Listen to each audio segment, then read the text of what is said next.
Enregistré. Bon, voilà. Donc, pour commencer, merci à tous de votre disponibilité pour vous connecter pour ce webinaire qui s'intitule donc « Et si vous deveniez le coordonnateur de projet de solidarité internationale et locale de demain ?» On va passer un petit moment ensemble pour vous faire un petit point sur la formation qui est proposée par l'IFED. Et aujourd'hui, on va aborder un peu de manière générale la présentation de l'IFED et on va faire témoigner en fait des anciens IFEDiens et des actuels IFEDiens qui pourront vous parler un peu de leur poste actuel, de leur expérience, de comment et pourquoi ils ont décidé de faire cette formation et qu'est-ce que ça leur a apporté aujourd'hui dans leur vie professionnelle. On va également voir plus peut-être en détail la présentation de la formation avec un petit peu de contenu, les exercices professionnels et pédagogiques que notre formation propose. Quelques chiffres clés, les temps forts aussi de notre formation. Et on va également voir ensemble aussi l'accompagnement que propose IFED pour les stagiaires de la formation professionnelle, tant dans la recherche de leur application, mais on va y revenir plus tard, mais aussi la mise à disposition de ce large réseau de professionnels que IFED possède depuis une trentaine d'années. Nous allons ensuite vous donner la parole. Vous pouvez nous écrire et nous poser toutes vos questions, soit via le chat, soit en levant la petite main pour vous donner la parole et on y répondra avec grand plaisir. Donc, et ensuite, à la fin, on va faire un point peut-être administratif et financier et notre collègue Vanessa pourra répondre à toutes vos questions également. Pour commencer, je pense qu'on va faire peut-être un petit tour de table rapidement pour se présenter, nous, les intervenants d'aujourd'hui, avant de passer à la présentation d'IFED. Qui veut commencer? Vanessa? Allez, moi, je commence. Donc, bonjour à tous. Donc, Vanessa Girardia, je suis l'assistante du pôle formation à l'IFED. D'accord. Astrid? Bonjour toutes et tous, Astrid Compagnon, je suis la responsable pédagogique pôle formation IFED. Voilà. Et Ghislain Brégeot, je suis le directeur de cet institut. Et moi, je suis Anna Mendez, je suis chargée de mission mobilité solidaire et également chargée de communication à IFED. Et je serai là aujourd'hui pour animer ce temps de webinaire. Ghislain, peut-être quelques mots sur IFED, un peu d'historique, l'histoire des autres pôles aussi, parce qu'il y a d'autres pôles aussi au sein d'IFED que le pôle formation, et peut-être aussi les grands axes et thématiques de travail. Oui, alors les IFED, c'est une association, ça signifie Institut de formation et d'appui aux initiatives de développement. On est basé dans les locaux de Sciences Po à Bordeaux, mais on a longtemps été basé, c'est-à-dire depuis la création jusqu'en 2016, depuis la création en 1986 jusqu'en 2016 dans un quartier de Bordeaux qui s'appelle les Aubiers. Et en fait, on a été créé au départ pour faire de la formation professionnelle, ce que nous faisons toujours, à destination des logisticiens, de faire de la logistique humanitaire. Ça, c'était au tout début. Très vite, le conseil d'administration d'IFED a pris une orientation pour quitter un peu la dimension urgence et plus travailler sur des actions de long terme, donc des actions de développement à l'international. Et puis, un autre virage s'est opéré en 2000, aux alentours des années 2000, pour s'orienter aussi sur le développement local. Sur le développement local. Donc, on forme des coordonnateurs aujourd'hui, des coordonnateurs de projets qui vont travailler aussi bien dans des ONG à l'international ou dans des associations qu'on appelle plus classiquement ou de façon plus courante aujourd'hui, ce qui regroupe le secteur de l'économie sociale et solidaire. Et cette activité de formation nous a amené à développer d'autres pôles qui viennent enrichir les contenus de la formation. Le premier à avoir été créé, c'est l'accompagnement des structures de l'économie sociale et solidaire, puisqu'on porte un dispositif qui s'appelle le DLA, dispositif local d'accompagnement, qui est un dispositif financé par l'État, et on le porte, on accompagne les associations de Gironde, ce qui nous permet de comprendre aussi et d'être dans l'actualité de ce secteur qui est le secteur de l'économie sociale et solidaire en Gironde, mais aussi plus largement en France, puisque c'est un dispositif national et donc on est en lien aussi avec tous ces acteurs de l'international. L'autre volet que l'on a développé plus récemment, ça fait une dizaine d'années maintenant, c'est la dimension mobilité internationale. Mobilité internationale, on est agréé par le ministère des Affaires étrangères pour l'envoi de VSI, volontaires de solidarité internationale, agrément que l'on met à disposition des acteurs de la région Nouvelle-Aquitaine. Donc on a une quinzaine de structures, collectivités territoriales, associations, universités, qui nous sollicitent pour avoir des volontaires de solidarité internationale sur leur projet de coopération.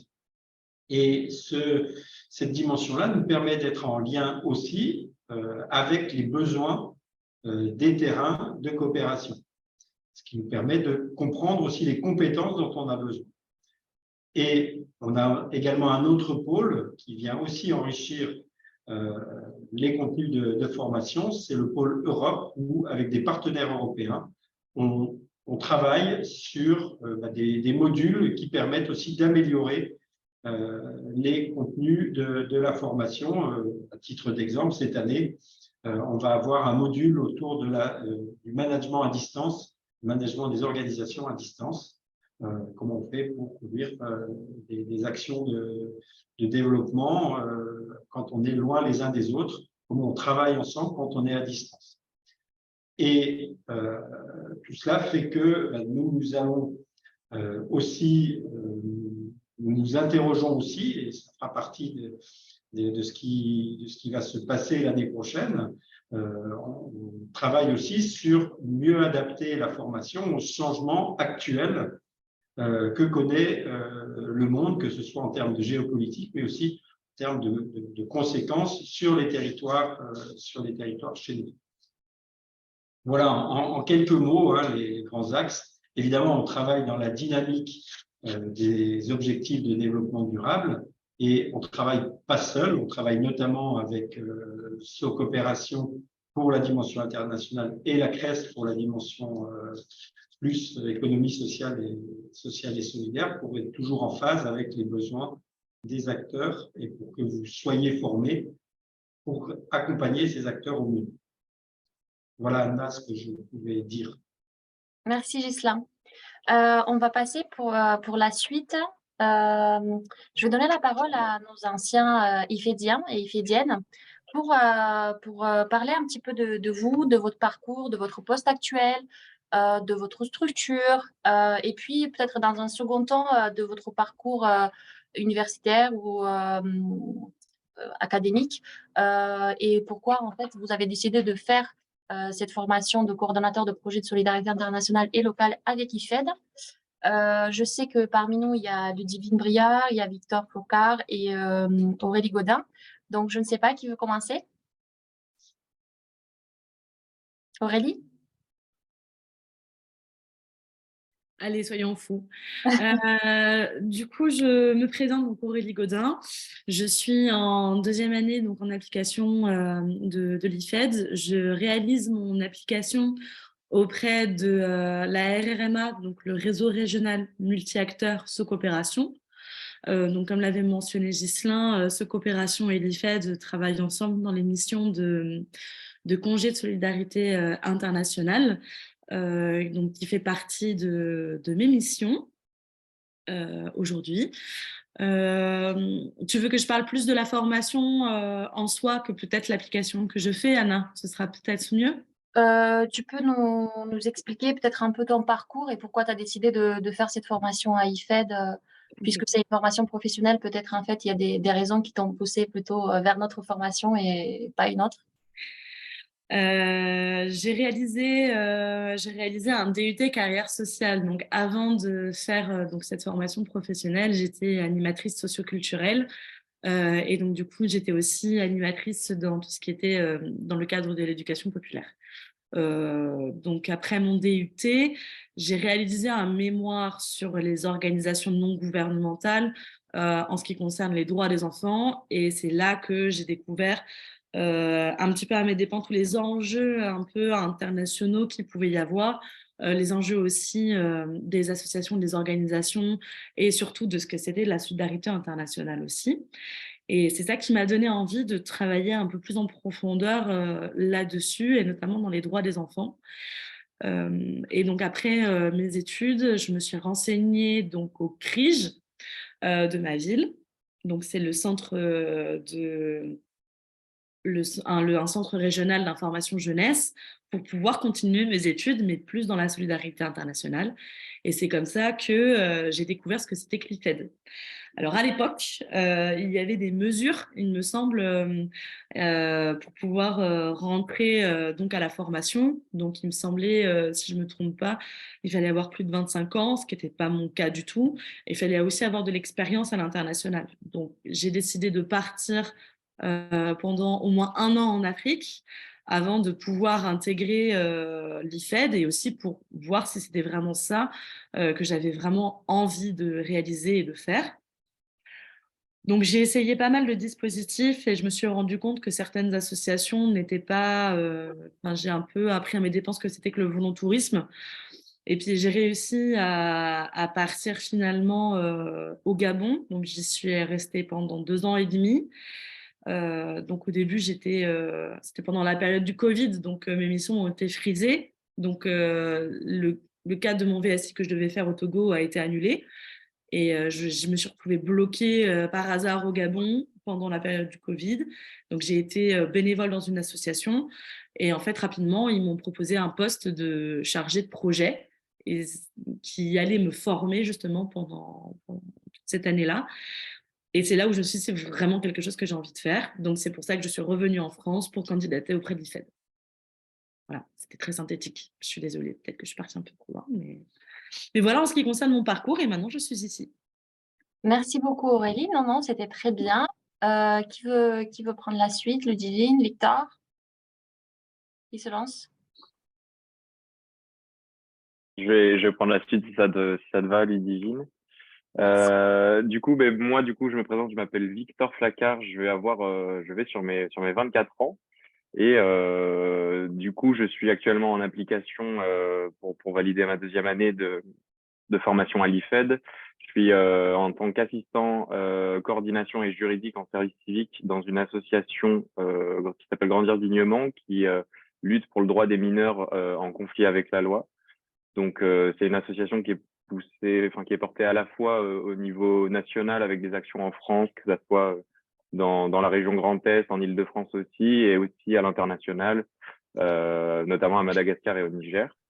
Donc voilà, je suis en appui sur plusieurs choses, que ce soit le suivi des délégations avec des revues hebdomadaires, des programmatiques, c'est-à-dire de l'avancée des projets, des activités que l'on met en place, etc.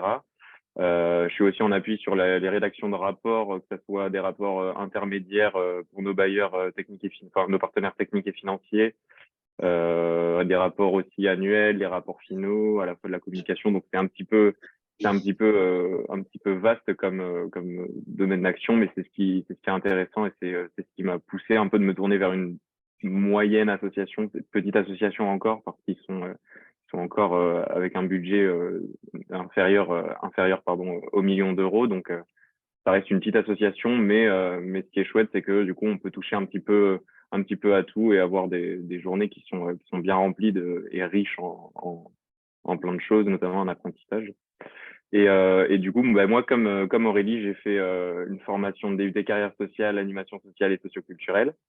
Et moi, ce qui m'a plu du coup et ce qui m'a donné envie d'entrer à l'IFED, c'était notamment la partie gestion de cycle de projet que j'avais du coup commencé très brièvement à étudier avec des travaux de groupe, notamment plus tournés sur l'animation pour le coup, mais ces travaux en groupe, ouais, qui m'ont vraiment beaucoup donné envie de me tourner un petit peu vers le secteur associatif ou ONG.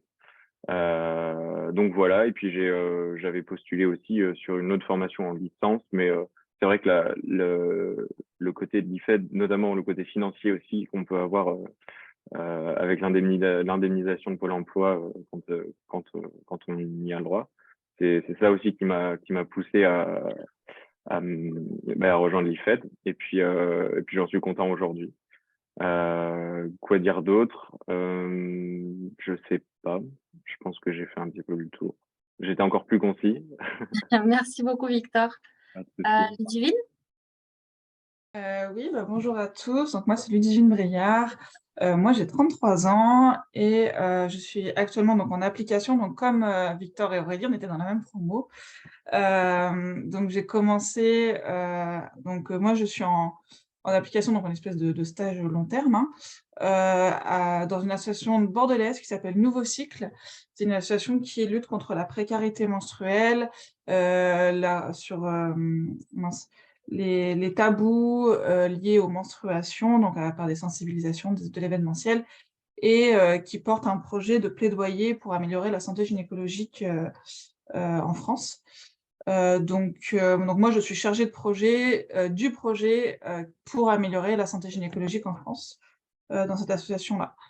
Moi, j'ai un parcours pareil, encore différent de Victor et Aurélie. Moi, j'ai été infirmière pendant 10 ans en hôpital. Au bout de 10 ans, j'ai vu que j'avais fait le tour de mon métier. En tout cas, j'étais plus satisfaite. Et c'est vrai que partir à l'étranger me tentait. Du coup, je suis partie en bénévolat pendant 1 an au Bénin, dans une association qui faisait de la sensibilisation à la santé sexuelle auprès d'enfants des rues. Et ça m'a énormément plu, mais c'est vrai que j'avais envie de... En fait, moi, j'étais infirmière là-bas et je voyais ce qui se passait dans la gestion de projet, d'avoir plein d'idées, de les mettre en place. Et je me suis dit qu'il fallait que je monte en compétences parce que c'est ça qui me plaisait. Et j'ai découvert l'IFED par un hasard. Une amie d'amis qui avait fait l'IFED au Bénin et qui m'en avait beaucoup parlé, qui m'en a dit beaucoup de bien. Je me suis renseignée, j'étais aussi convaincue qu'elle. Donc voilà, ce que j'ai beaucoup aimé à l'IFED, c'est que contrairement à d'autres formations, ils se basaient vraiment sur le développement plutôt que sur l'humanitaire, donc la réponse à l'urgence. Moi, j'avais vraiment cette fibre de vouloir travailler plutôt dans le développement, et c'est ce qui m'a beaucoup plu à l'IFED. Aussi, le fait que la formation soit très complète, parce qu'il y a des formations qui durent 1 an avec en général 6 mois de formation, 6 mois de stage, et ça me paraissait peu, vu la quantité de choses à apprendre. Et donc, du coup, d'avoir une mise en application assez longue, voilà, ça m'intéressait bien et je pense que ça me rassurait aussi. Donc, voilà pourquoi j'ai choisi l'IFED par rapport aux autres formations et ma foi, je n'ai pas été déçue. Voilà. Merci beaucoup, Ludivine. Merci à tous. Pour rappel, juste pour les personnes qui nous ont rejoints en cours de route, ce webinaire est enregistré et pour toutes vos questions, vous pouvez les poser via le chat ou en fin de webinaire, on va avoir un temps d'échange sur les questions-réponses et vous pourrez poser toutes les questions à nos anciens IFEDiens et IFEDiennes. On va avancer sur une présentation générale un peu de la formation. Je vais donner la parole à Astrid et à Ghislain sur un peu l'organisation de la formation. Astrid, les exercices pédagogiques qu'on propose et puis les temps forts de la formation. Astrid, est-ce que tu veux bien commencer? Je vais juste rappeler un petit peu ce vers quoi tend la formation, en quoi ça consiste et quelles compétences sont brossées au travers de cette formation. Et après, j'expliquerai très rapidement aussi comment ça s'organise, mais déjà, quels sont les objectifs à atteindre. Rappelez que le référentiel de compétences, en fait, brosse 5 blocs de compétences. Le premier bloc étant apprendre à réaliser un diagnostic global et concerté, d'accord. Le deuxième étant de concevoir et piloter un projet de solidarité internationale et locale. Le troisième, et je mets de mon petit papier parce que je ne les connais plus encore par cœur, on les a changés il n'y a pas longtemps. Le troisième étant renforcer les organisations de la solidarité. Le quatrième, développer la participation des acteurs locaux. Et le cinquième, manager les ressources humaines. Voilà, donc tout ça vous permettra, à l'issue de la formation, de gérer, en fait, concevoir et gérer, évaluer un projet de solidarité internationale ou locale. La formation s'organise en 5 unités de formation. D'accord. Oui, la formation, le titre du répertoire, porté au répertoire national des certifications professionnelles et coordonnateur de projets de solidarité internationale et locale. D'accord. On reste au masculin. Pour présenter, le titre est au masculin. Désolée mesdames, mais c'est encore ainsi. Voilà, de manière officielle. Donc, la formation se décline en 5 aussi unités de formation. La première, c'est l'unité de gestion du cycle de projet, où là, vous allez brosser un petit peu à travers plus de 300 et quelques heures de formation. En fait, tout ce qui est de l'ordre de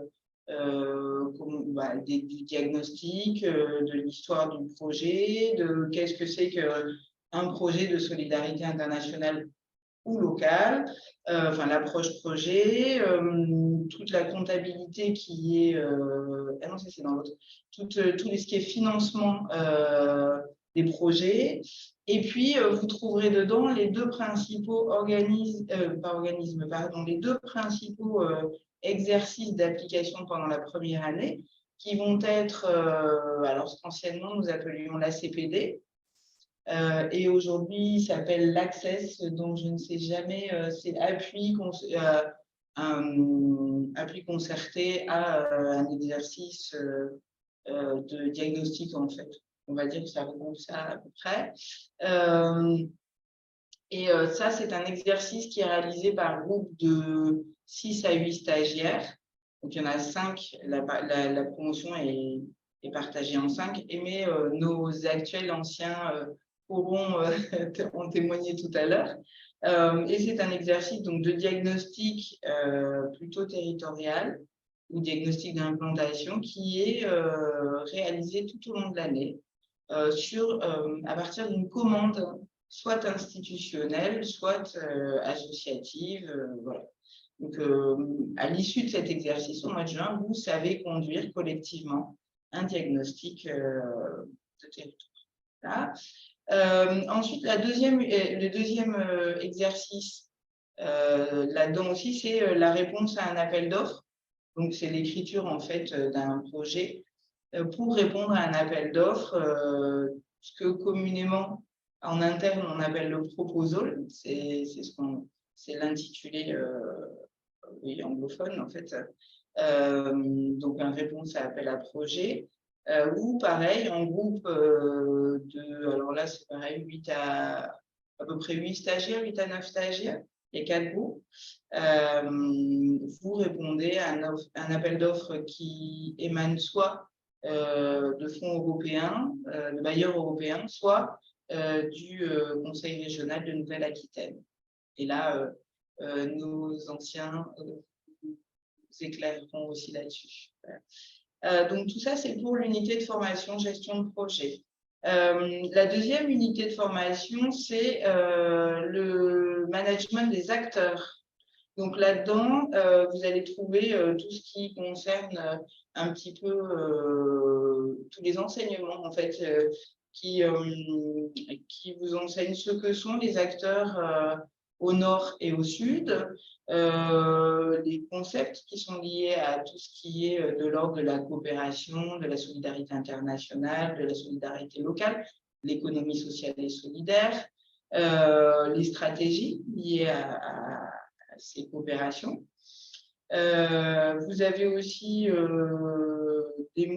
un module de formation qui est lié à tout ce qui est les sujets d'actualité un petit peu. Ça, c'est plutôt en fin d'année. Tout ce qui est important, en fait, et qui est touché par le métier de coordonnateur de projet de solidarité internationale et locale. Après, vous avez l'unité de formation 3 qui s'appelle Management des organisations de solidarité, où là, vous allez apprendre comment travailler en équipe, comment gérer les conflits, comment aussi, on va dire, analyser en fait les composantes économiques d'une organisation dans laquelle vous pouvez travailler. Vous allez apprendre les bases de la comptabilité et de la gestion. Vous allez prendre vraiment les bases du management et des ressources humaines, du renforcement de compétences, donc avec une formation de formateur. Et puis, effectivement, apprendre ce qu'est, et vous allez réaliser un diagnostic organisationnel en groupe aussi. Voilà, diagnostic, les IFEDiens pourront vous en parler. Voilà. Et ensuite, l'unité 4, c'est tout ce qui concerne les compétences transversales, c'est-à-dire la langue vivante, et en l'occurrence, à l'IFED, c'est l'anglais. Puis, tout ce qui est de l'ordre de l'information et de la communication, et puis de l'informatique. Tout ça, c'est l'unité compétences transversales. Et ensuite, l'unité 5, vous la développez plutôt en deuxième année, c'est tout ce qui concerne l'application professionnelle. Donc, pendant la première année, vous avez la préparation à cette application et après, la mise en application de tout ce que vous avez vu pendant la première année. Voilà, très sommairement, comment se compose la formation. Vous avez tout au long de la première année des évaluations formatives, c'est-à-dire qu'à peu près à la fin de chaque module, parfois plusieurs modules sont regroupés, vous avez des études de cas ou bien des travaux à rendre qui nous permettent d'évaluer en fait votre progression dans l'acquisition de ces compétences. Et à la fin de la deuxième année, une évaluation certificative qui reprend, dont le jury reprend l'ensemble de ces évaluations formatives, de ces résultats, mais devant lequel vous déroulez aussi une soutenance qui dure longtemps, environ 3 heures, et auquel vous avez rendu avant un dossier professionnel qui explique les compétences en fait développées pendant la deuxième année, pendant l'ensemble des 2 années d'ailleurs. Et puis, vous rendez aussi un petit mémoire professionnel, enfin une note de recherche. Voilà. Merci Astrid. Vous avez des choses à rajouter Non, peut-être directeur. juste un point sur l'organisation aussi. Astrid a parlé des cours. Il y a aussi tout ce qui n'est pas cours, Oui. qui est le travail collectif.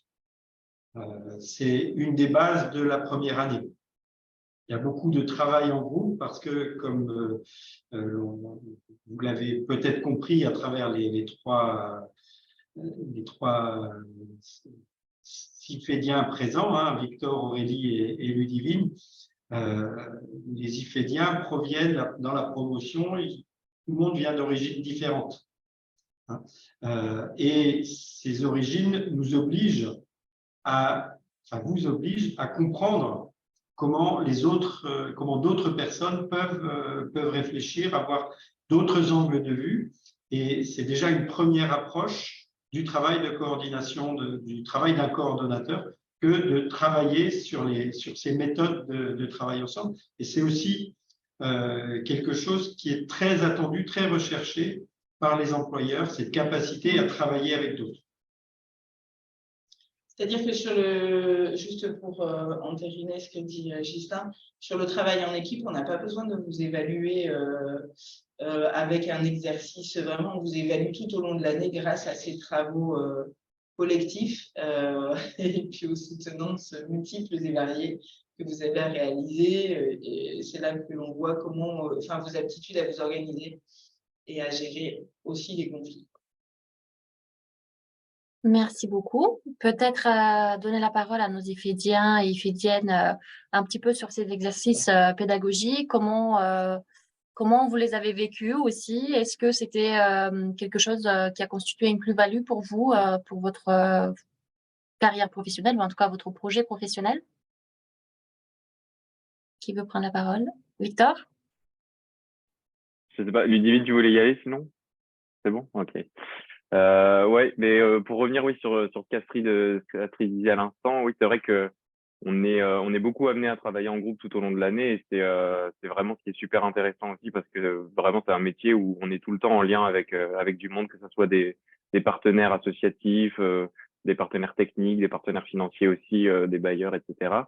Donc c'est vrai qu'on on est amené à travailler avec beaucoup d'acteurs différents, les équipes aussi de l'association et puis savoir comment interagir avec les personnes, comment ne pas peut-être brusquer et puis voilà, apprendre la communication, enfin des méthodes de communication non violentes, etc., des gestions de conflits, comment on avance en groupe.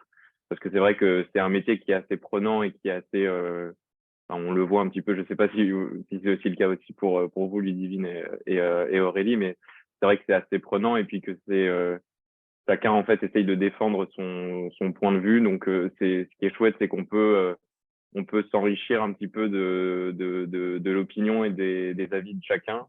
Et l'IFED aussi pour ça est très bien parce que comme vous le voyez, on a des parcours assez différents. Bon, pour Aurélie et moi, c'est assez similaire, mais c'est vrai il y a une pluralité en fait qui est super intéressante dans tous les stagiaires IFED, du moins de notre promotion.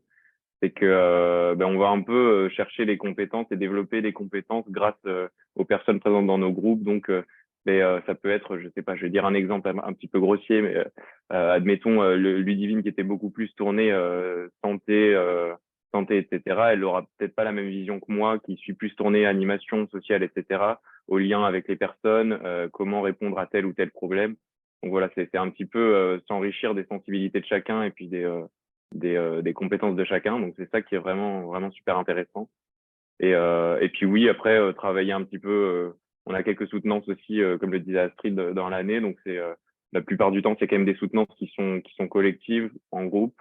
Donc c'est réussir à présenter un projet, présenter ses idées, etc. Les défendre aussi parce que elles peuvent être amenées à être questionnées. Et puis ça c'est pourquoi on a choisi tel axe plutôt que tel axe. C'est aussi un petit peu se former à ça. Donc c'est ça qui est, ouais, pour moi du moins, qui est super enrichissant, quoi. Merci. Bah, je peux compléter, Victor a vraiment résumé beaucoup de choses et j'aurais pas dit mieux. Aussi moi ça m'a beaucoup aidé appris l'organisation parce que enfin oui, j'étais infirmière donc j'étais plutôt organisée mais j'étais focus sur, un service à l'époque et donc là en fait donc là c'est de l'Access et le Proposal, maintenant.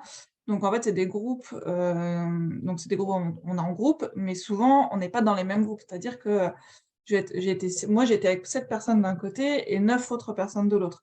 C'est-à-dire qu'il fallait gérer parce qu'en fait, on se calait des réunions hors cours, hein, parce que c'était 9h-17h de cours, donc il fallait se caler des réunions, après les cours où il y a aussi des temps, dans l'année où on a des journées de travail tutoré, donc où on est libre pour, travailler sur ces groupes et du coup, il fallait, gérer moi, j'ai réunion avec mon groupe, Access, d'un côté, mais moi, j'ai enfin voilà. Donc c'était aussi, c'est encore ça c'était même de la coordination, c'est-à-dire la coordination d'équipe, parce que, nous enfin moi, je sais quand là, dans mon application, je dois gérer qu'on me demande il y a un tel qui me demande une réunion à tel endroit, mais en même temps, j'ai un partenaire financier qui me demande une réunion de l'autre côté.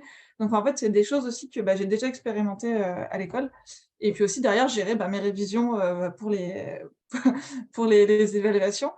Donc voilà, donc c'est vrai que, ça aussi moi, ça m'a appris à travailler, à être efficace.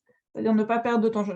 Enfin moi je avoir une réunion de groupe où pendant 1 heure et demie on n'est pas efficace, c'est pas possible en fait. Enfin c'est et donc là, c'est pareil encore une fois, dans les applications, c'est ça que j'ai appris et voilà, être vraiment aller droit au but et à voilà, ne pas perdre de temps sur des détails.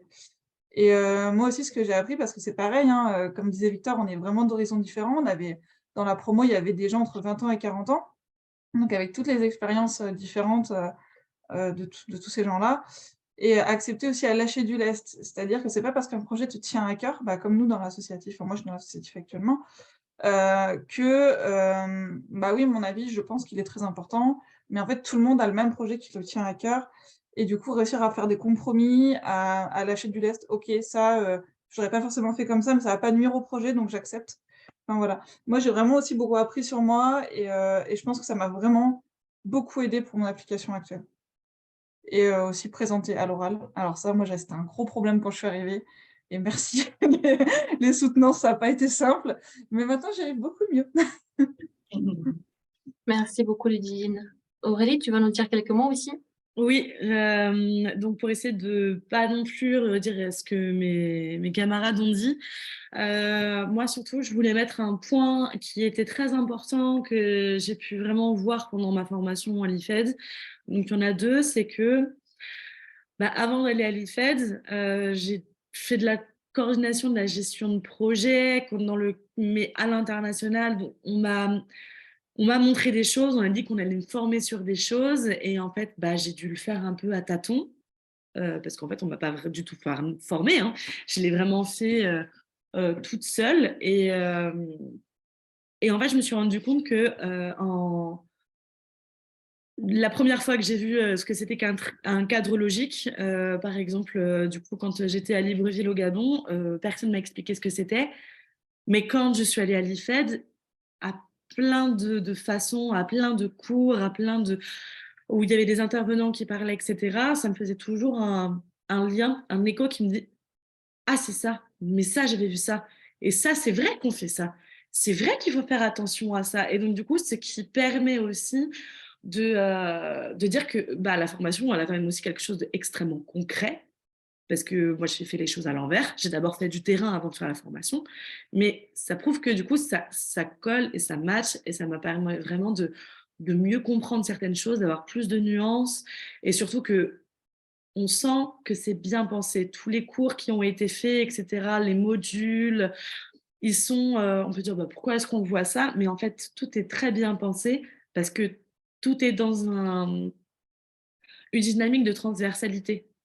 Ce qu'on va voir dans le module 1, en fait, on va le revoir 4 mois après, pendant justement la formation de la CPD, parce qu'on va se retrouver dans une difficulté qui est telle que « Ah, mais on en avait discuté, donc on peut peut-être gérer cette difficulté comme ça, comme ça, comme ça, parce qu'on l'a vu en cours il y a 3 mois. » Et c'est là où moi, je trouve que c'est bien joué.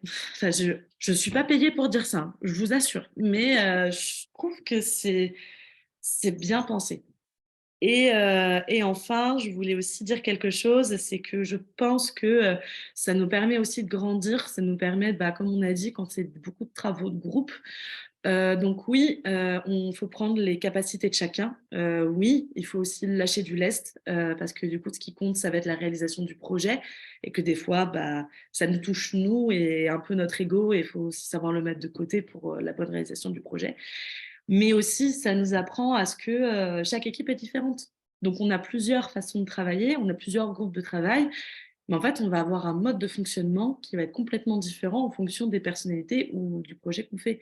On va être dans un mode de direction où il va y avoir une personne référente qui va coordonner tout le monde, ou alors, dans une autre équipe, on sera complètement autonome et on n'aura pas besoin de ça. Et c'est ça que j'ai beaucoup aimé auprès de l'IFED et des groupes de travaux qu'on a fait, parce qu'il a fallu qu'on s'adapte tous à un mode de fonctionnement qui nous convenait et qu'on ne peut pas forcément toujours le trouver partout.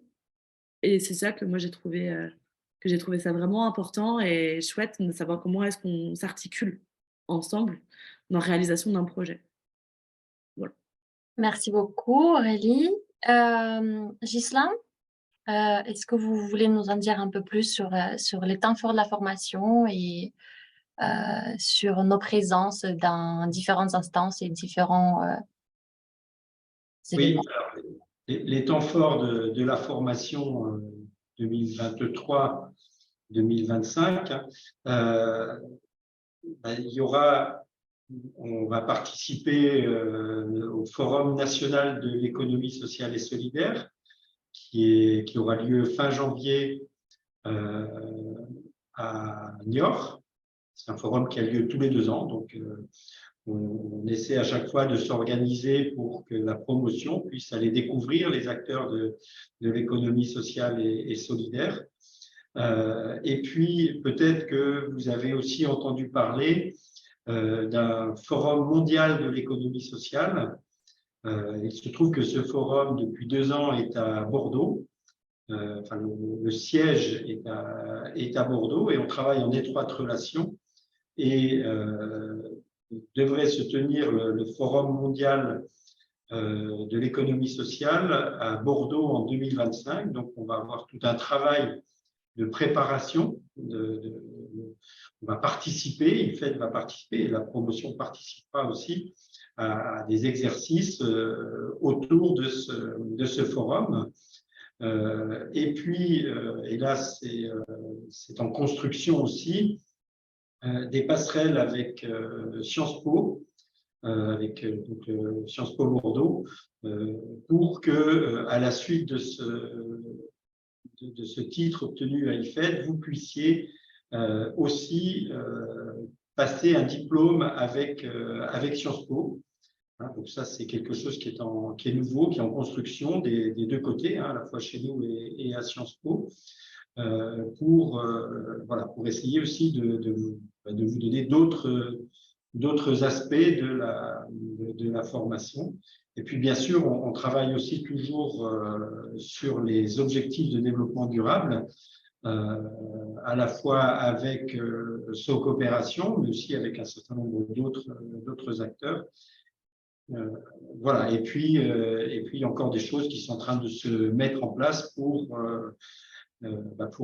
l'année prochaine, mais là, je ne peux pas tout vous dévoiler aujourd'hui parce que tout n'est pas encore calé. Et puis, vous allez pouvoir vous inscrire pour en savoir plus et découvrir tout de l'intérieur et participer à tous les travaux qu'IFED mène avec d'autres acteurs du territoire et à l'international également. Ceci étant dit, on peut passer à une prochaine thématique, on va dire, ou axe qu'IFED propose et qui est très utile pour les stagiaires de la formation professionnelle. Et je parle notamment de l'accompagnement des stagiaires. Donc, je vais laisser Astrid vous en dire un peu plus avant de vous laisser aussi Victor, Aurélie et Ludivine nous donner un peu votre avis à ce sujet. Alors, les stagiaires IFEDiens et IFEDiennes sont accompagnés tout au long de la formation. L'accompagnement sur la première année, c'est effectivement plutôt de l'accompagnement au projet professionnel. Donc, cet accompagnement consiste en une première… déjà, il y a des entretiens d'entrée en formation systématiques, des entretiens individuels. Le plus souvent, c'est effectivement moi qui réalise cet accompagnement sur la première année, mais donc des entretiens d'entrée en formation, puis après une intervention sur des outils qui peuvent t'aider, enfin à effectivement concevoir votre projet professionnel, qui peuvent t'aider à chercher aussi, à concevoir les outils de recherche d'emploi ou de stage ou d'application, et puis construire le réseau, enfin voilà, ça c'est à découvrir.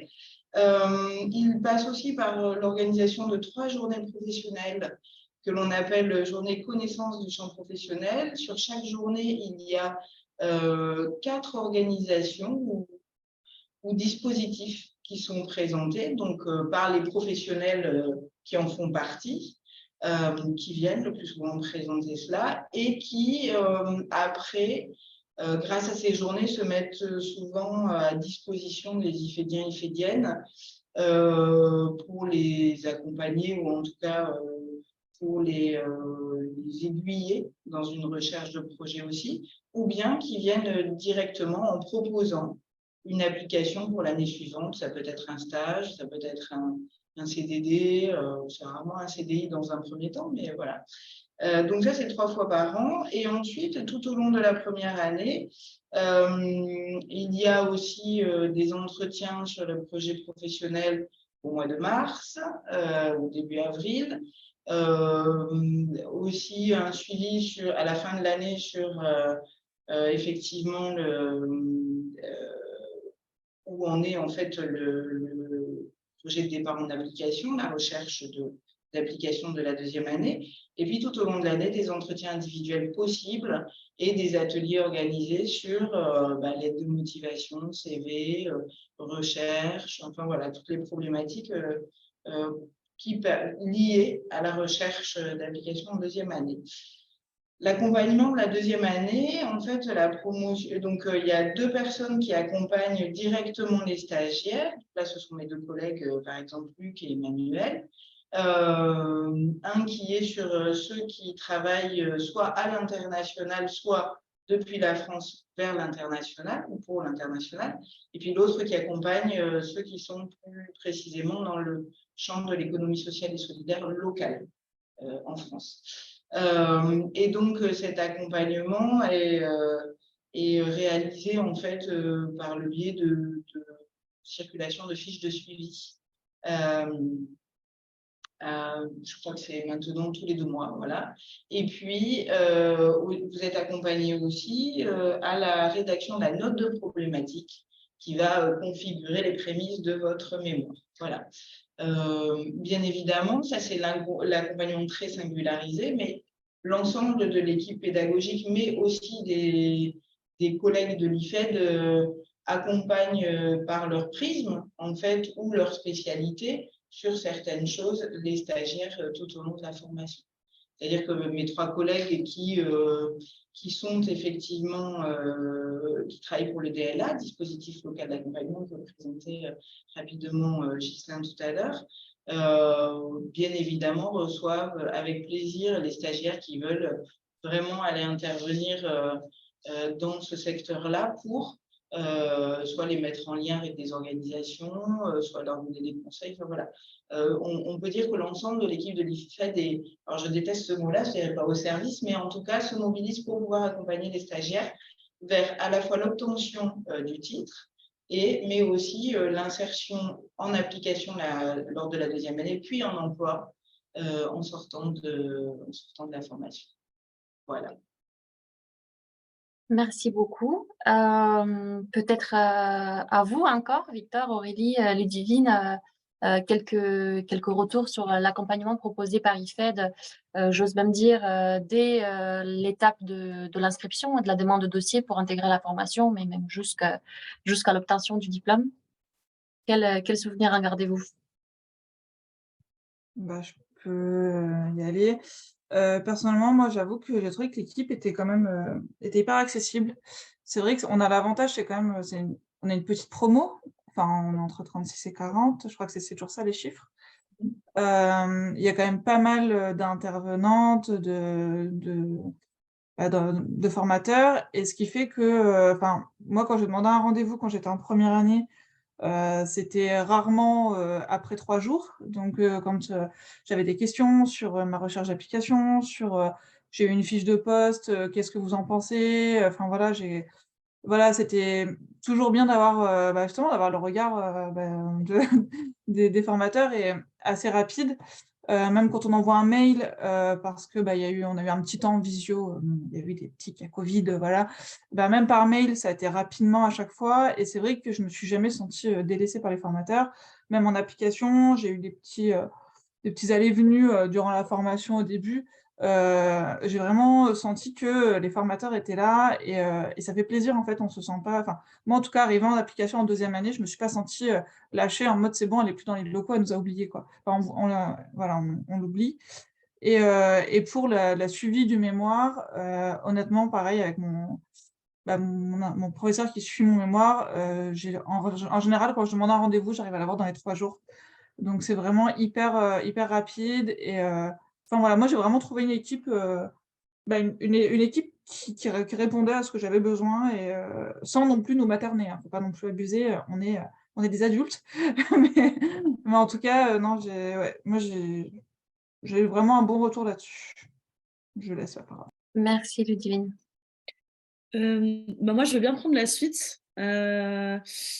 Et puis aussi, du coup, vous prévenir, je suis désolée, j'avais déjà prévenu certains, mais du coup, je vais devoir partir vers 15h30 pour une autre réunion.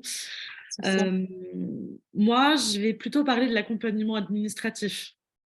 Alors, dans le sens où moi, je revenais d'Afrique, il y avait pas mal de papiers qui du coup n'existaient plus ou des choses comme ça. Donc, j'ai fait ma candidature, vraiment tout ce qui a été par mail, par visio, par tout ça. Et ils ont toujours été très présents et très flexibles, très souples. À partir du moment où on est bien aussi carré, du coup, ça pose non plus pas de problème. Donc, il y a aussi une forme de souplesse aussi et de disponibilité, comme disait Ludivine, mais aussi dans des soucis un peu administratifs, dans le sens où quand on passe par exemple, de Pôle emploi à la région, quand il y a des papiers à faire, quand il y a des choses comme ça, on est souvent accompagné, et comme on est dans les locaux, on est une toute petite promo, mais on n'hésitait pas non plus à tout le temps un peu toquer aux portes quand on avait besoin, etc. Et on était rarement, les portes étaient rarement fermées. Ou alors, dans ce cas-là, on nous expliquait gentiment. Ok, d'accord, pour l'instant, je peux pas. Tu m'envoies un mail, je reviens vers toi. On se revoit demain matin. Ou voilà, voilà. Et donc, c'est ça aussi qu'il y a cette forme de proximité qui était aussi enfin, que moi je valorise beaucoup. Et puis même quand on avait des problèmes ou quoi que ce soit, qui pouvaient aussi impacter comment dire, la formation, parce que ça pouvait être des problèmes personnels ou des choses comme ça, on n'hésitait pas non plus à nous orienter vers d'autres systèmes, d'autres choses qui pouvaient aussi nous aider. Et ça, c'était vraiment, enfin moi, je l'ai beaucoup apprécié aussi ça. Et puis pour l'accompagnement, pour l'application, pareil, on demandait toujours un avis, on demandait toujours des conseils. Astrid, elle avait mentionné qu'on était aussi préparé pour des entretiens, des choses comme ça. Donc, on a toujours eu des retours aussi, des documents, des ressources, des clés en main pour. On avait tous les outils pour y arriver. Donc, ça, c'était aussi très, très apprécié. Donc, non, moi, je suis très satisfaite de l'accompagnement qu'on a eu là-dessus. Merci Aurélie. Victor? Ouais, bah je vais sûrement répéter un petit peu ce qui a été dit, mais ouais, c'est vrai qu'on a quand même un suivi qui est vraiment un peu omnipotent tout au long de la formation et omniprésent pardon tout au long de la formation et qui non mais c'est vrai, c'est ce que disait un peu Aurélie, on a rarement des portes fermées, que ce soit sur des soucis personnels, parce que ben oui, il peut y avoir des tensions un petit peu dans les travaux de groupe, donc des fois c'est chouette d'avoir aussi un petit peu une personne un peu extérieure justement à ce projet qui peut faire de la médiation entre deux groupes qui seraient un petit peu en conflit. Donc déjà de ce point-là, tout au long de la formation de la première année, c'est vrai on était pas mal suivis, que ce soit pareil sur les recherches, comme le disait Astrid, sur les recherches de stage notamment, parce que c'est vrai que notamment la recherche de stage, elle arrive à la fin de l'année. Enfin, on peut s'y mettre toute l'année, mais c'est vrai que c'est la fin de l'année, et puis c'est la fin de l'année qui est quand même plus soutenue niveau travail.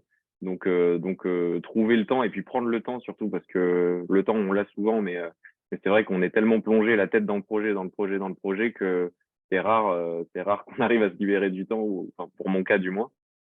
Donc c'est vrai que ouais, avoir ce suivi là-dessus, c'est chouette d'avoir des rappels. Mais encore une fois, c'est pas dans le sens materné ou quoi, c'est plus comment tu avances, est-ce que tu as besoin d'aide sur tel ou tel sujet. Il y a des retours qui sont faits sur les lettres de motivation qu'on fait, on a des cours aussi là-dessus, des journées qui sont prévues pour.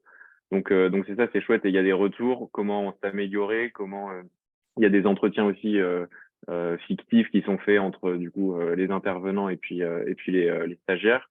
Donc non, franchement, c'est super chouette. Et oui, c'est vrai que même durant cette période d'application, ouais, il y a toujours ce suivi. On a nous des fiches de liaison à envoyer. Du coup, les premiers mois, c'est du coup tous les mois. Donc pour dire un petit peu sur quelle mission on a été mobilisé dans notre application, voire surtout pour nous sécuriser, pour pas qu'on fasse des missions complètement éloignées de la fiche de poste qu'on a signée en fait. Donc ouais, ça, c'est vraiment top. Et puis on a des retours aussi ce qu'on fait remonter aussi pour le mémoire. Pareil, je vais répéter ce qu'on dit Aurélie et Ludivine, mais c'est vrai que les référents sont assez réactifs. C'est un bon appui aussi d'avoir un peu une idée extérieure, parce que c'est vrai que quand on est à fond dans son association, qu'on travaille à fond, on a peut-être un petit peu aussi les œillères et c'est pas un mal forcément, mais on a un petit peu les œillères autour de nous. Donc c'est vrai que d'avoir un avis extérieur, encore une fois, de personnes qui sont pas directement sur le terrain, mais qui comprennent aussi ce qu'on peut vivre, c'est vraiment chouette, quoi. Donc ouais. Merci Victor. Est-ce que vous avez peut-être quelque chose à rajouter, Astrid? Peut-être quelques mots sur le volet plutôt administratif, inscription. Vanessa, quelques mots peut-être? Et Oui, donc pour les inscriptions, tout se passe sur le site internet de l'IFED Aquitaine. Sur le menu principal, il y a le dernier onglet en haut à droite qui est inscription. Donc pour valider l'inscription, il faut aller au paiement des frais d'inscription qui sont de 70 €. Donc voilà, il faut vraiment aller jusqu'au bout, charger tous les documents qui vous sont demandés. Après, il y a au niveau de la prise en charge, donc on est bien sur une prise en charge par la région Nouvelle-Aquitaine pour les 2 ans de formation. Voilà, tout est expliqué dans la rubrique formation et je reste joignable si vous avez des questions par mail ou par téléphone. Voilà.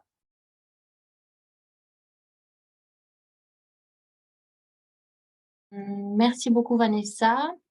Je vais peut-être passer, Aurélie, je ne sais pas si tu dois partir, mais en tout cas, merci beaucoup de t'être rendue disponible pour te connecter avec nous aujourd'hui. Au plaisir de te revoir. Et là, on va passer à l'étape un peu questions-réponses parce qu'on a eu quelques petites questions sur le chat. Et après, si vous en avez d'autres qui vous intéressent, en fait, vous n'hésitez pas à les poser.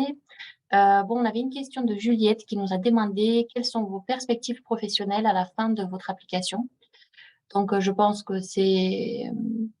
il y a la partie un peu pratico-pratique, donc nos anciens IFEDiennes peuvent répondre parce qu'ils ont les pieds dedans actuellement en pleine application.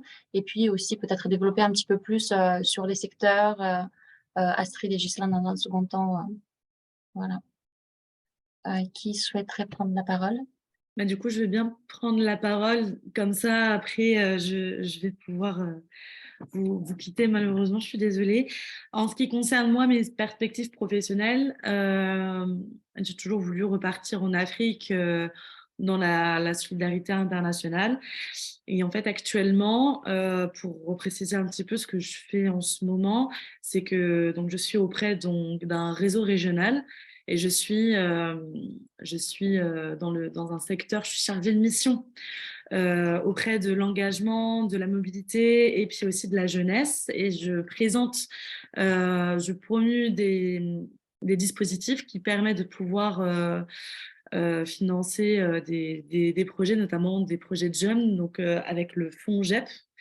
Et je suis en CDD, donc je suis pas juste... Enfin voilà, donc du coup, je suis en CDD financée principalement par le fonds GEP pour ces dispositifs jeunesse qui permettent... moi, je vais mobiliser en fait le réseau pour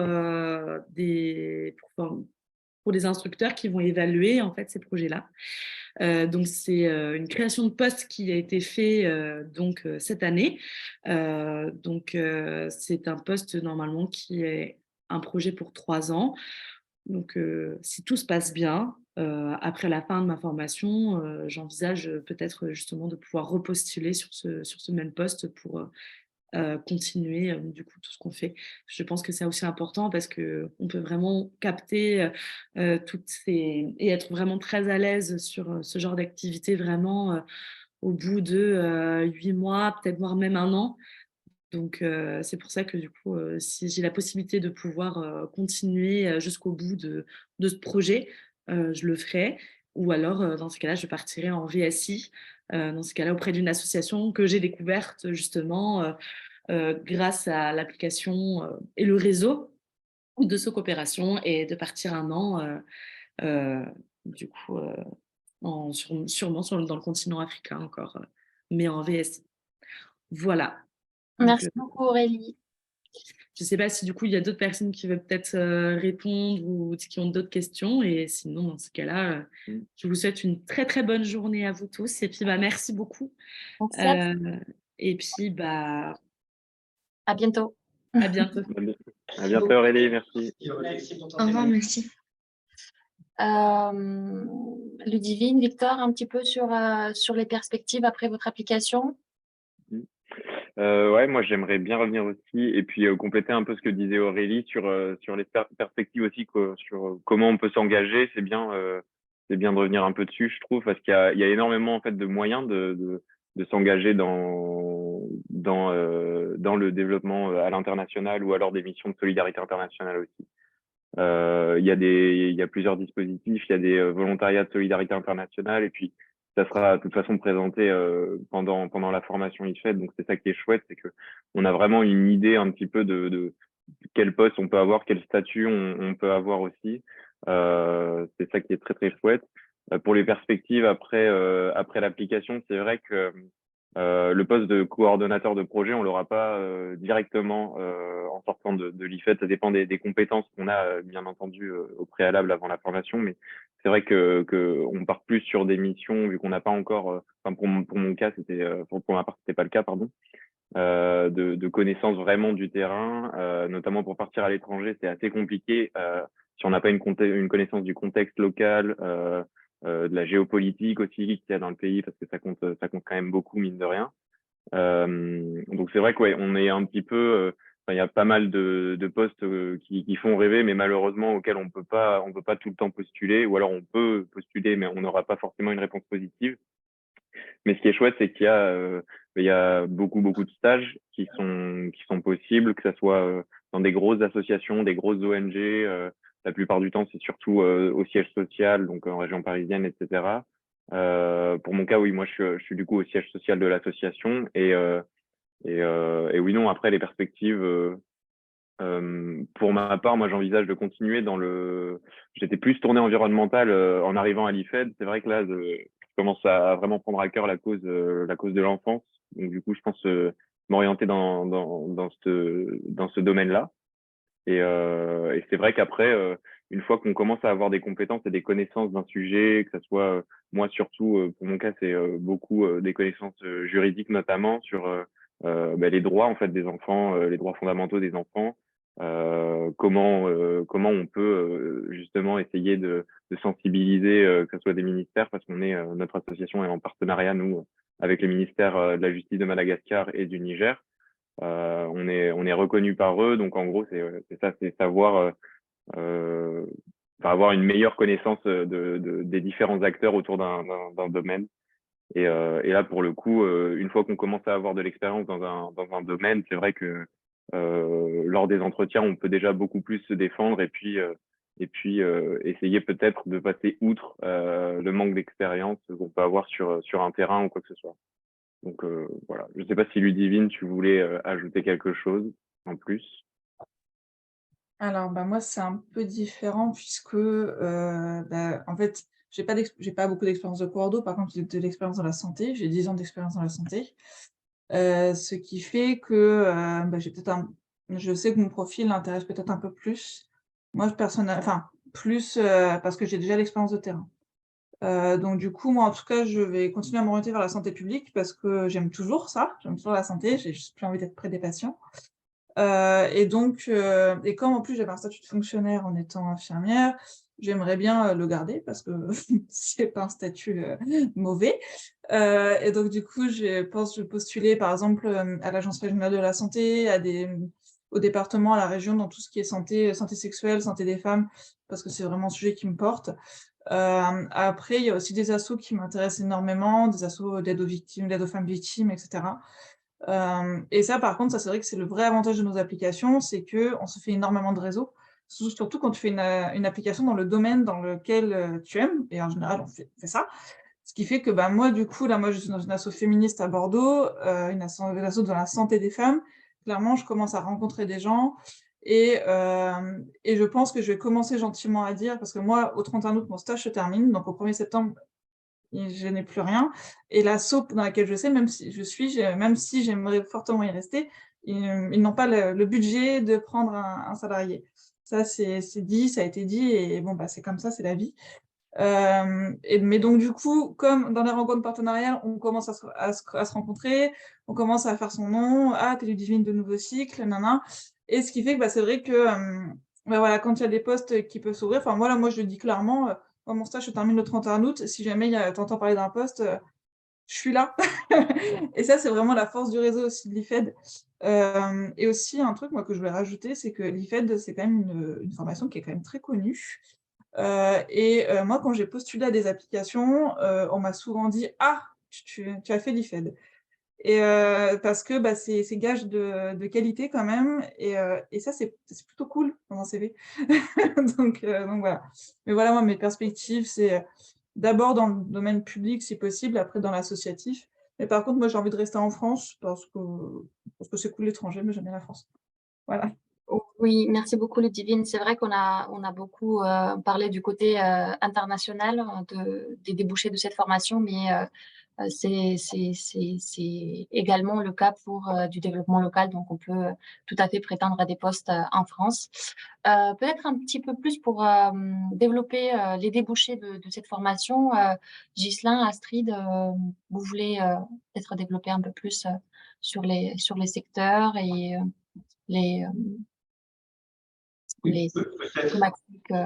peut-être déjà pour rassurer, ou je ne sais pas s'il y a besoin de rassurer les candidats, mais effectivement, il y a des débouchés après la formation d'IFED, puisque dans les 6 mois, on est à 85-90% en poste dans le secteur formé.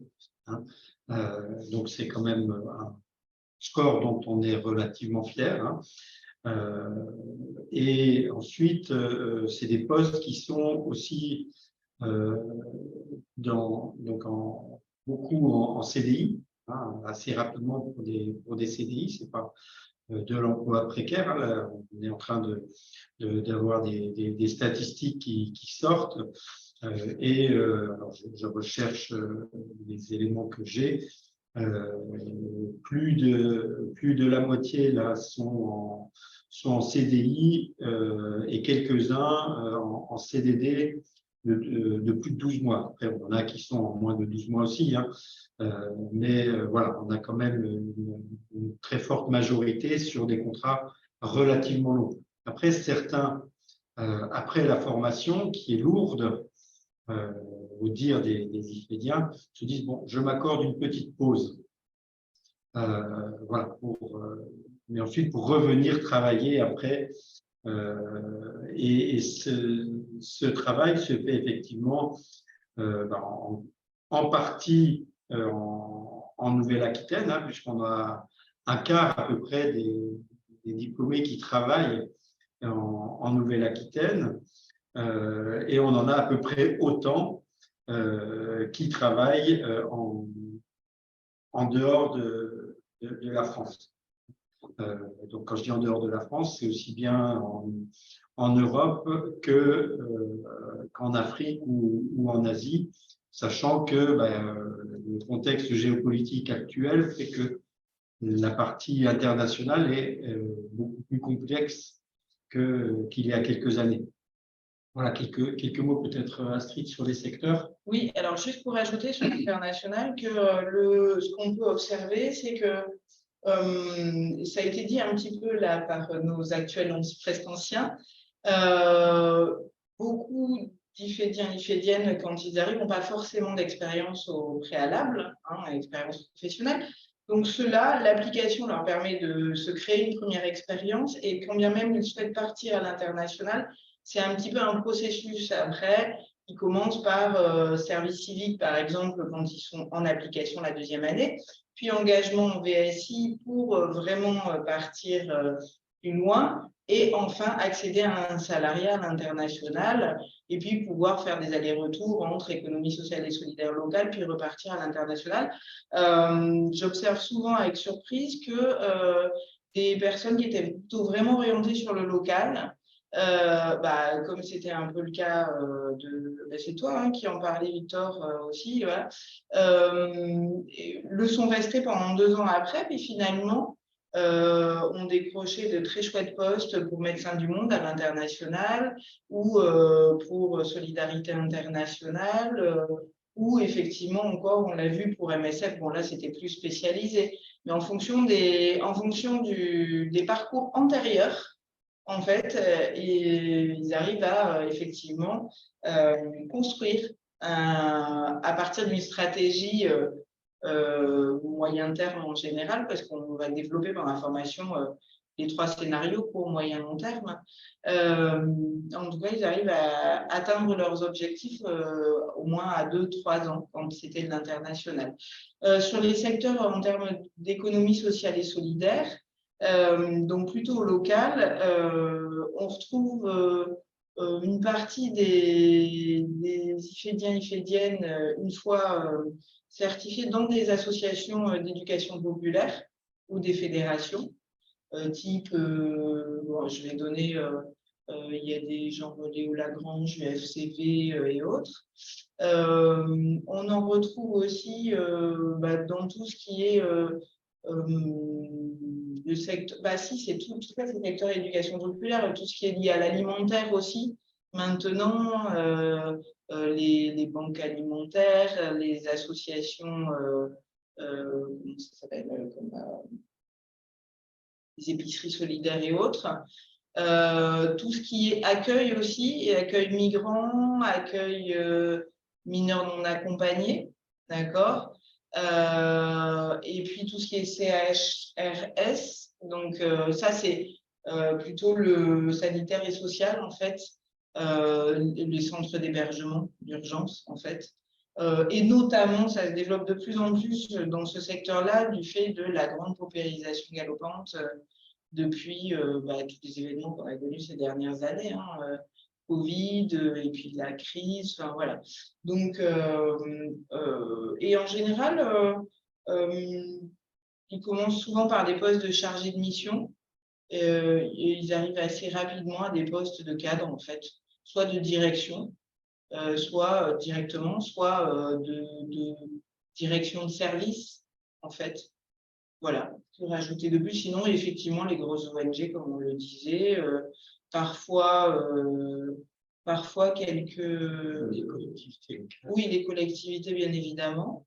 Et puis quelques entreprises aussi, mais qui ont un lien avec la solidarité d'une manière ou d'une autre, des bureaux d'études ou des… Oui, alors maintenant, entreprises solidaires, alors pas au premier sens que nous avons, nous, par rapport à l'économie sociale et solidaire, mais des entreprises qui souhaitent quand même devenir plus, je ne sais pas comment dire, plus solidaires, plus sociales. Voilà. C'est à peu près les débouchés. J'ai dû oublier des choses, mais c'est les premiers là que j'ai trouvé à dire. Merci beaucoup, Astrid. De toute façon, j'ai partagé mon écran avec une liste un peu plus affinée de débouchés, tant en termes de secteurs d'activité, mais aussi institutions, organismes, entreprises privées et j'en passe. Après, je voulais peut-être juste rajouter, parce que ça ressort un peu de vos témoignages et de vos récits, le fait d'avoir des intervenants qui sont quand même des intervenants extérieurs de l'Europe, de France et puis de l'international et surtout des professionnels, c'est également une force en fait de la formation que nous proposons et c'est également un élargissement encore plus grand en fait de ce réseau de professionnels auquel vous pouvez avoir accès en faisant cette formation. Il y avait une autre question, si je me rappelle bien. Je vais rajouter également la petite slide avec les débouchés dans le chat. Vous pouvez la télécharger, également comme la slide avec les contacts et le lien d'inscription. Il y a quelqu'un, donc Daba, qui nous a posé une question. Bonjour à tous, je vous suis depuis le Sénégal, ONG Service Pastoral pour le Développement. Nous travaillons dans le développement local pour l'autonomisation des femmes. Comment collaborer avec votre institut pour vos étudiants, donc pour les stagiaires qui voudraient faire du volontariat en Afrique, donc je suppose pour l'application. Donc peut-être Ghislain, comment entrer en contact avec nous pour les associations et les ONG qui souhaitent proposer une application pour nos stagiaires? Eh ben, je crois qu'il faut d'abord préciser quelque chose, c'est-à-dire que nos stagiaires ne partent jamais bénévolement. Oui. Donc, ça, c'est très important parce qu'il y a une durée d'application minimum 9 mois.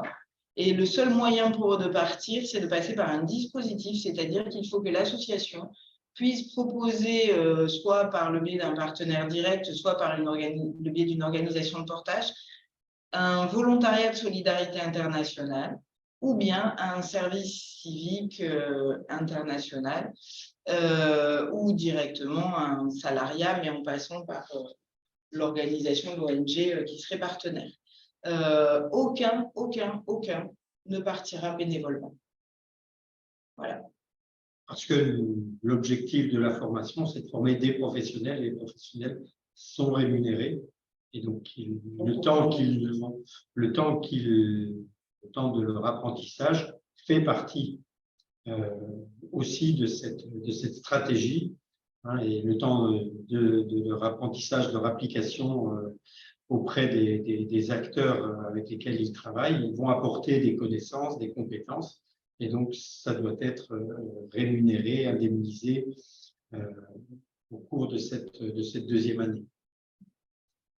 Après, il faut voir les propositions que vous pouvez faire, mais on ne s'engage pas comme ça à vous dire, Monsieur Sec, que vous aurez un stagiaire en application en deuxième année dès l'année prochaine. Il faut que ce soit bien cadré avant.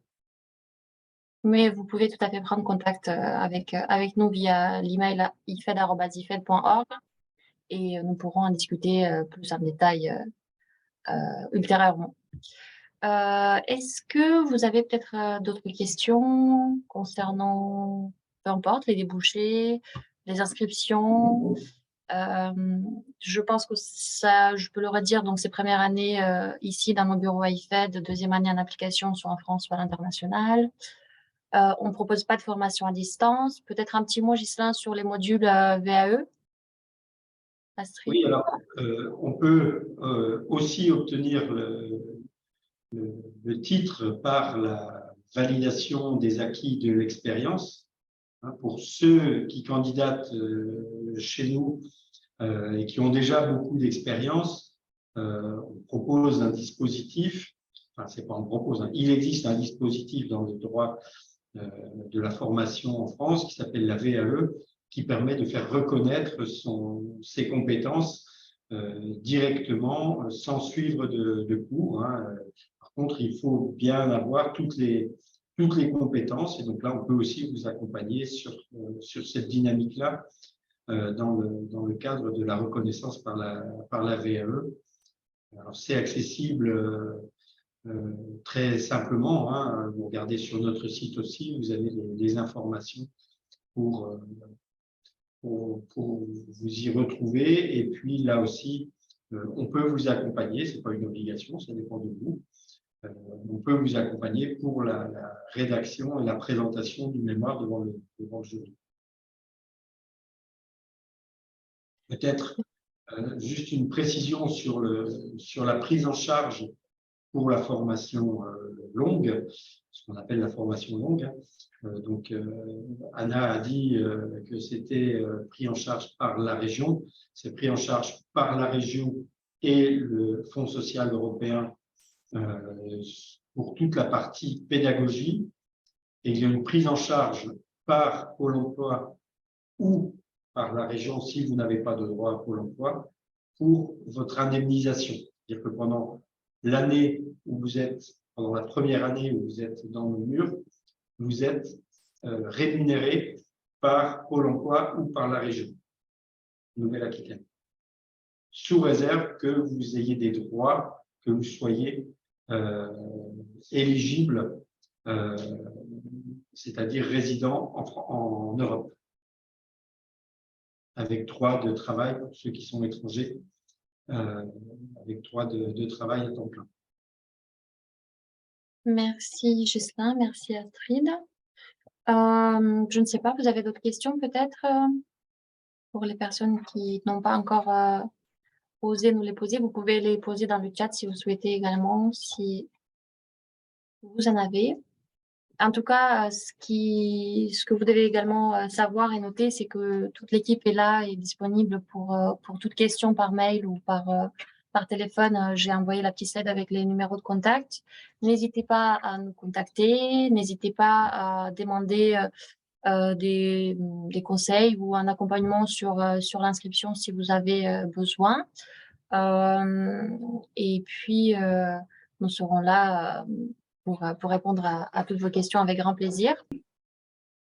Je me demandais d'ailleurs par rapport au profil des différents intervenants qui interviennent la première année. Donc j'imagine qu'il y a des gens, enfin, l'éventail des différents profils professionnels des personnes qui viennent former les stagiaires en première année.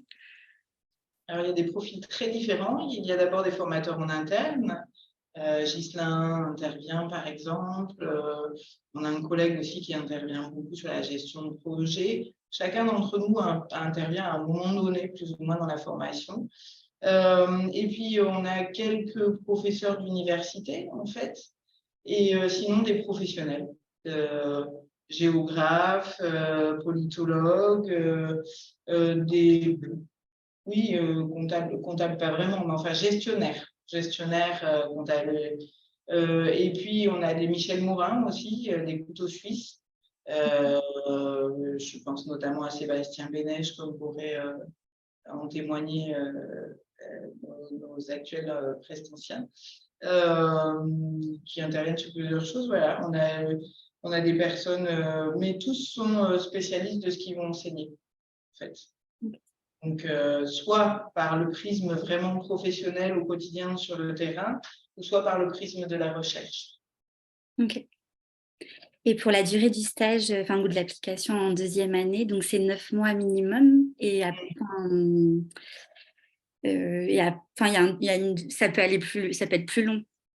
C'est-à-dire qu'il faut rendre, pour l'instant, vous rentrez début octobre, vous devez terminer au 31 août de l'année N+2. Donc, si vous commencez début juillet ou début août, vous pouvez faire une application de 12 mois. Mais à un moment donné, l'application a une fin, c'est au 31 août de l'année N+2. D'accord. Voilà. Merci. Si vous avez un CDD ou un CDI, après, vous restez dedans. Il n'y a pas de... Oui. Merci. Je vais peut-être donner la parole à Victor, puis à Ramon pour une autre question ou remarque. Oui, moi je voulais juste rebondir sur le côté des intervenants justement qui sont présents. Ce que j'ai trouvé super chouette et assez enrichissant, c'est que vraiment on a une présentation vraiment d'un panel entier de professionnels franchement assez vaste, que ce soit dans le milieu des organisations des venus d'anciens IFEDiens qui présentent leur structure et ce qu'ils y font, etc. Et que par Sébastien Bennec qui est dans une association une entreprise à visée sociale sur les formations, etc. d'entrepreneurs sociaux.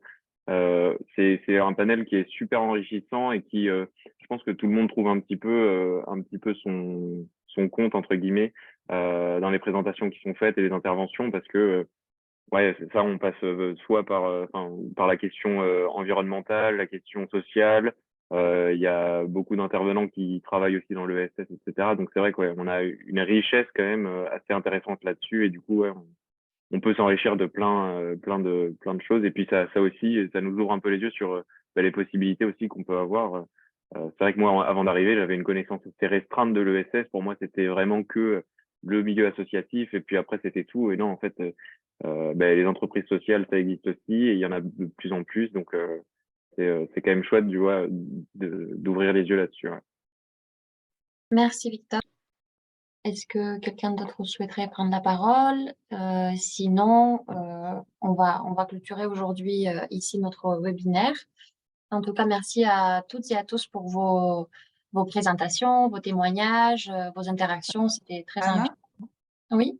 Pardon. Moi, je voulais juste peut-être informer, parce que si jamais il y a des personnes, là je sais qu'il n'y en a pas actuellement, mais qui voient la vidéo de ce webinaire plus tard, s'il y a des personnes qui sont comme moi en tant que fonctionnaire hospitalier, il y a un organisme de formation qui s'appelle l'ANFH, qui permet de se faire subventionner la formation, parce que quand on est fonctionnaire, on n'a pas le droit au chômage. Donc juste, moi, c'est quelque chose que j'ai appris sur le tard, et j'ai réussi à le faire in extremis pour être financée. Donc voilà, le petit tuyau pour les fonctionnaires hospitaliers. Merci beaucoup, Ludivine. C'est très précieux comme information. Merci beaucoup. Donc, merci encore à tous, et n'hésitez pas à nous contacter si vous avez besoin d'accompagnement ou d'autres renseignements. Et c'était un plaisir de vous avoir tous et toutes avec nous aujourd'hui.